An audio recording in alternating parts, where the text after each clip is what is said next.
Hey, it's Mack with PriceActionTradingSystem.com, and it's Friday. It's February the 7th. This will be our chart lesson for today. Interesting day. We had this news item that today was unemployment and payroll changes and all that. And evidently, the market didn't like it at first, but that's what will happen. It'll usually swing one way, but after they had a chance to digest it, it looks like we're heading higher again. So. This is why we don't try to trade the news because you never know what it's going to tell you. I mean, it comes out negative, um, but then the market ends up rallying, and that's why we don't try to guess. And I didn't trade until after this news came out, and I'm glad I didn't because I probably would have been long based on what was going on. I think in the bigger picture, there's a larger trading range here, and maybe this is, this will be in the midline. Seem to be having a lot of these lately. You can see we got a shorter term one here, shorter term one there, and then this shorter term one. Or I wouldn't even call this a shorter term one, but compared to the big one, it is a shorter term. But this is a fairly nice channel going up here, and prices have been respecting that trend line all the way up, bouncing around, playing that midline as well. I've got a target I'm shooting for of around 792 something up here. And the way I got that, there's a couple different ways. If you use the main leg up, oops, didn't mean to do that. Let's go back and get a arrow line. If you use that main line up, you get a target of way up here at 1797 and a quarter. But what I did was I used, this is where I saw the second leg started up right here. So I measured from here to here, and so I've been looking for a target of 1792.50 or a quarter, something like that. So just somewhere between 1792 and 1793. So that was my near-term channel based on using that technique. So doesn't matter. This is, you're looking for prices to be somewhere up here based on one of these other moves. Somebody actually asked me about they used this for the first leg down, and then we're trying to measure another leg down from there. Generally, this doesn't work as well on range type settings. Works more when prices are trending in one direction. You get one leg, then a correction, and another leg, and so forth. So nothing's ever written in stone, but that's generally how it works. But I do see this bigger channel, and you get it if you drew it off these first couple lines. That's where it bounced, and really I got the original line off here because that was the original channel I was looking at. But then the news, of course, shot up and then shot down. And so just drag that same line down, and it did come back to play right here. So that's how I came up with that bigger channel. And you can see the median line seems to be in play. And if we do get, let's just assume we do get a measured leg like this one, and you bring that up, it puts it right in here. We don't quite get back up here, and we could get all the way back up to this line, but that could take a few days. We may, something could change between now and then, but still could be a target that you're looking at. So, but let's back out, talk about that. There weren't a lot of trades today, mainly because I think it's dangerous to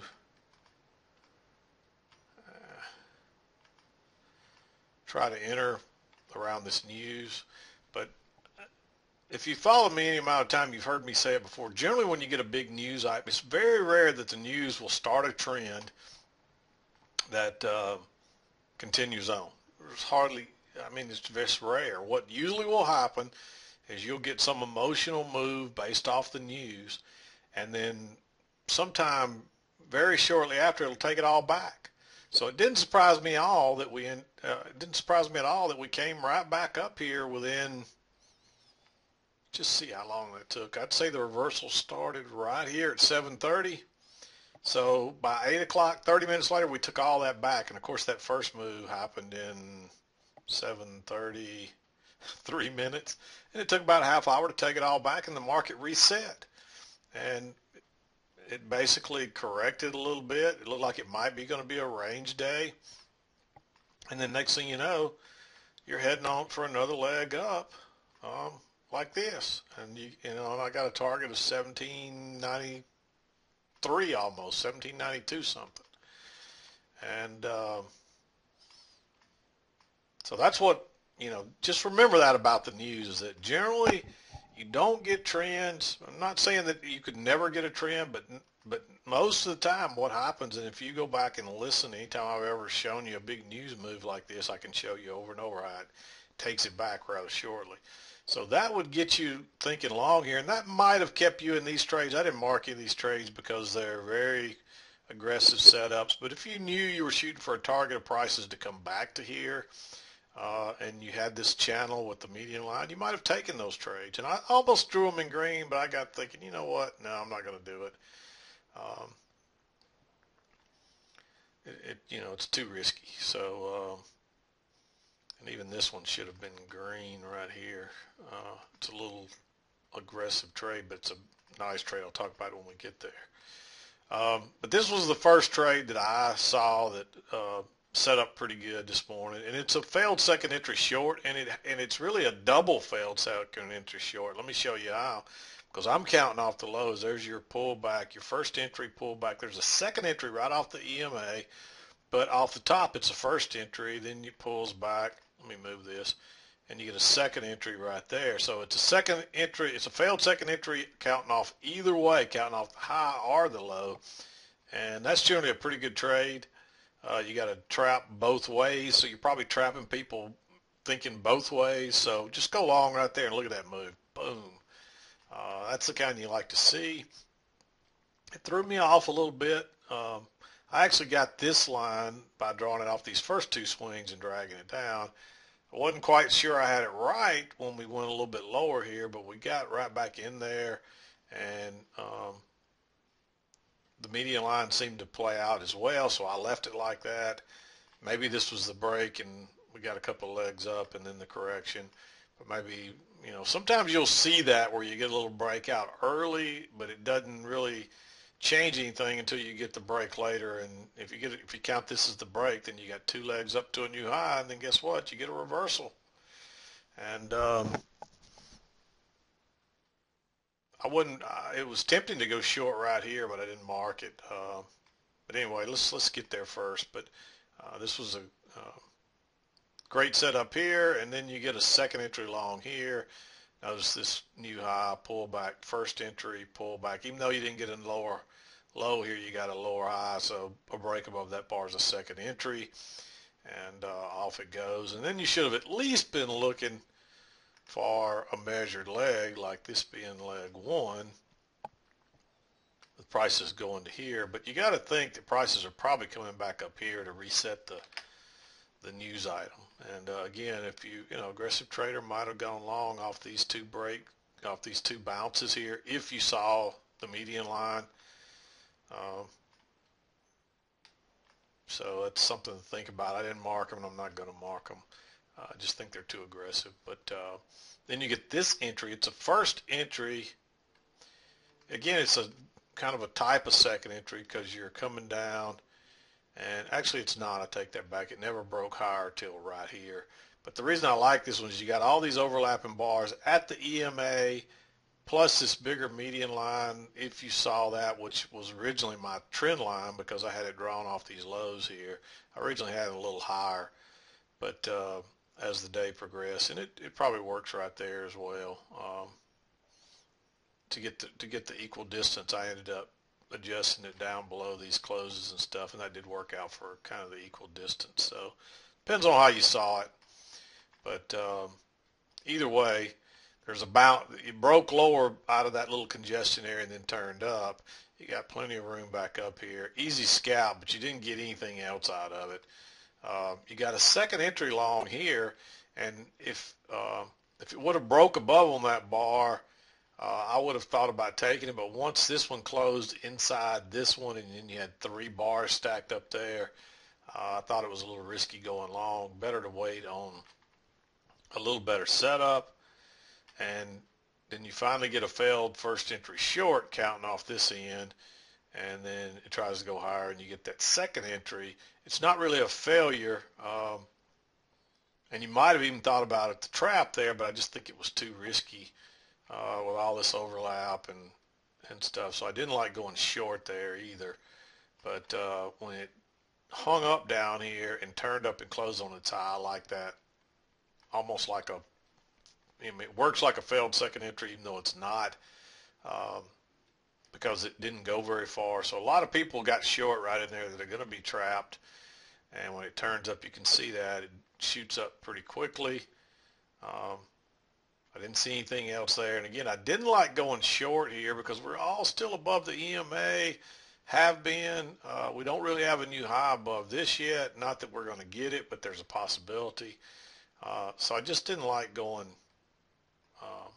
short here. You didn't get a trap until here. And then you kind of, I'm looking at this like a little channel. So I was looking to get short right here, but it turned up instead. And then it starts working down. And I didn't like going short again because it looks like we broke out of our little channel.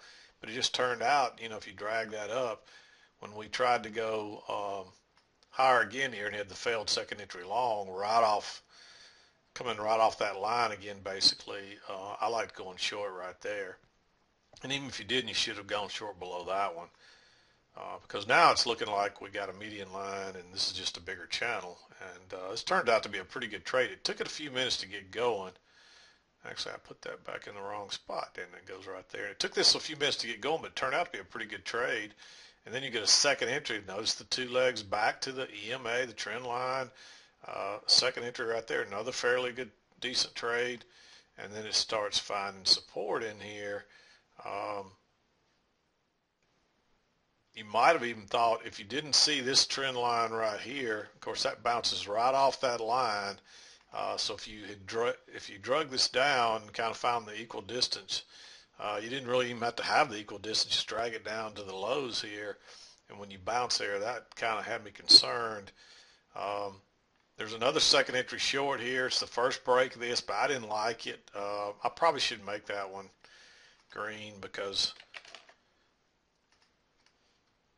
the reason I didn't like it is because we're bouncing off this line, kind of confirming this line, and I was afraid we had a bigger channel.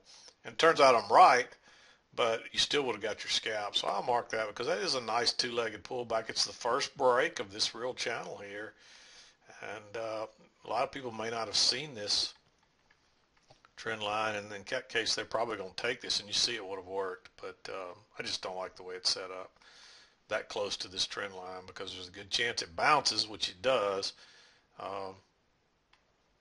But we didn't have a new low yet either, so that might have been another reason to think about taking that.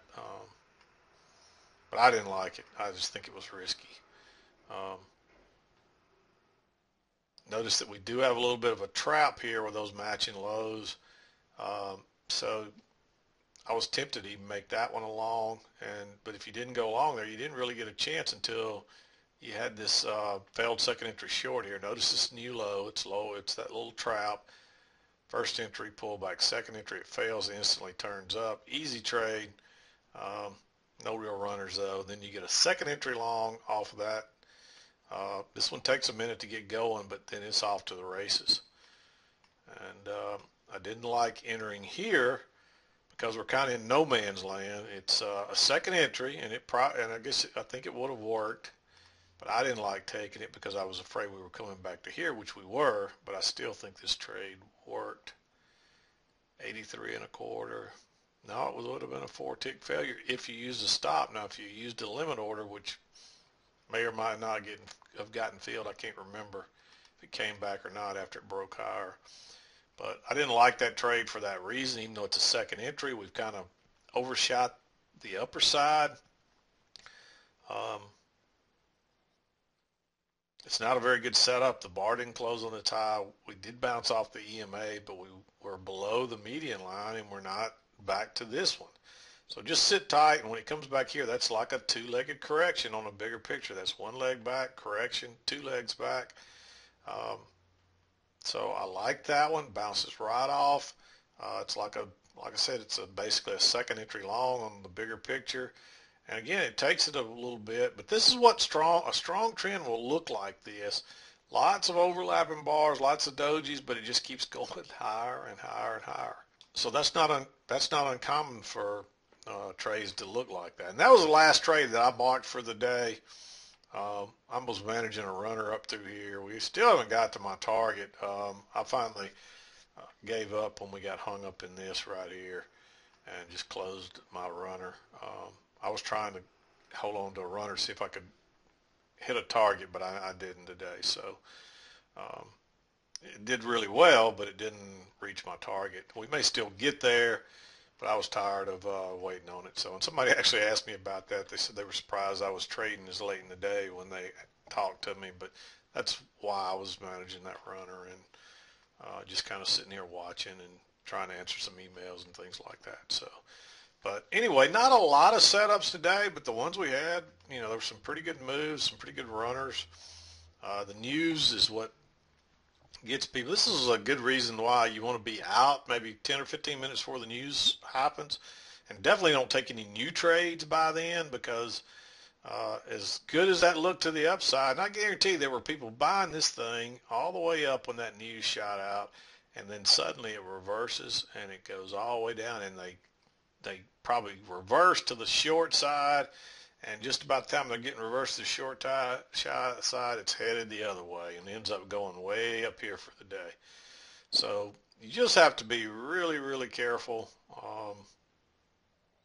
Trading like that, it can be really, really dangerous. Um, but anyway, I'm going to wrap it up for the day. Um, hope you had a good trading day. I hope you had a good week. It was a pretty good trading week. I know the first couple of days I had some really big days, and um, but it was a good trading week, and I hope you had one. If you didn't, keep working on it. You'll get better at it with time. But I'm going to wrap it up for today and for this week. We'll be back to do it next week. This is Mack with PriceActionTradingSystem.com, and we'll see you next time.